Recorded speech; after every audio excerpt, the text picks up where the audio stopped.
நம்ம இன்றைக்கி சப்பாத்தி நூடுல்ஸ் தான் பண்ண போகிறோம். அதுக்கு நான் ஒரு 5 சப்பாத்தி எடுத்து வச்சுருக்கேன். நம்ம காலையில் சப்பாத்தி சுட்டுலாம் மீந்து போயிட்டுருக்கு இல்லையா, அந்த வேஸ்ட் ஆக்காமல் நம்ம ஒரு டிஃப்ரெண்ட்டான ரெசிபி செய்யலாம்.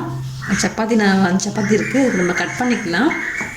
அதுக்கு தேவையானது கொஞ்சமாக நான் கேரட் துருவி வச்சுருக்கேன், குடமிளகா எடுத்து வச்சுருக்கேன், வெங்காயம் வச்சுருக்கேன், ஒரு ஸ்பூன் இஞ்சி பூண்டு பேஸ்ட் வச்சுருக்கேன். ஃபஸ்ட் நம்ம சப்பாத்தியை கட் பண்ணிப்போம். சப்பாத்தி நல்லா ரோல் பண்ணிக்கோங்க. அப்படி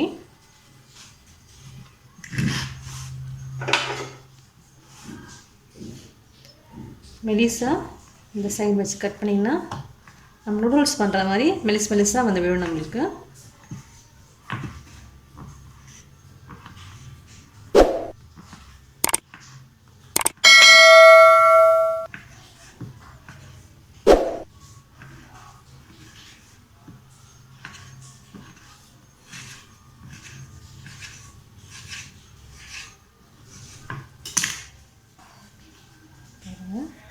இந்த மாதிரி மெலிசாக நமக்கு சப்பாத்தி கிடச்சிரும். இதே மாதிரி நம்ம எல்லாத்தையும் பீஸ் பண்ணி வச்சுக்கலாம்.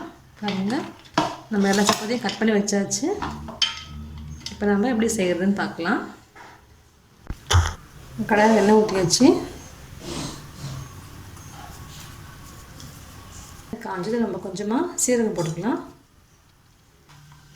வெங்காயம் போட்டுக்கலாம்,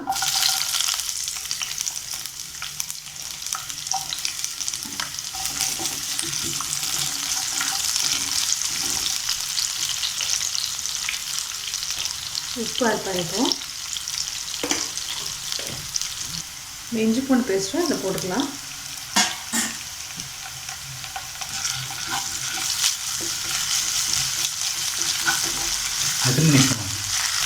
இதில் கேரட்டையும் குடமிளகாவும் ஆட் பண்ணிப்போம்.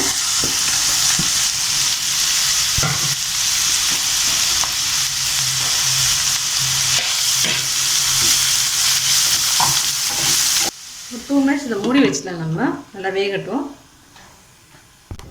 வெந்துருச்சான்னு பார்க்கலாம். கொஞ்சமாக மஞ்சள் தூள் ஆட் பண்ணிக்கலாம்.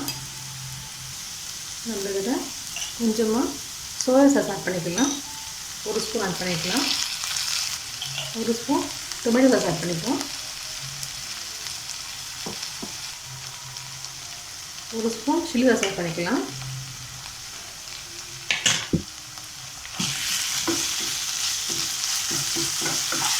நம்ம கட் பண்ணி வச்சுருக்க சப்பாத்தியில் போட்டுக்கலாம்.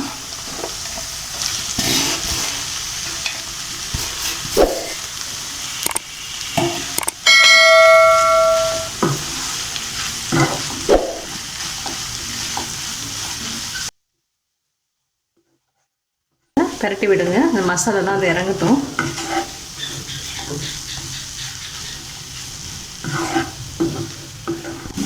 நம்மளுடைய சப்பாத்தி நூடுல்ஸ் ரெடியாகிடுச்சு. மேலே கொஞ்சமாக நம்ம மல்லி இலை போட்டுக்கலாம். அவ்வளோதான், ரொம்ப சிம்பிளான ரெசிபி தான் இது. நம்ம சீக்கிரமாக செஞ்சிடலாம். சப்பாத்தி வேஸ்ட் ஆகாமல் அது டிஃப்ரெண்ட் ரெசிபியாக நம்ம செஞ்சு சாப்பிட்லாம். நீங்கள் செஞ்சு பாருங்கள், உங்கள் கமெண்ட்ஸ் சொல்லுங்கள். தேங்க்யூ.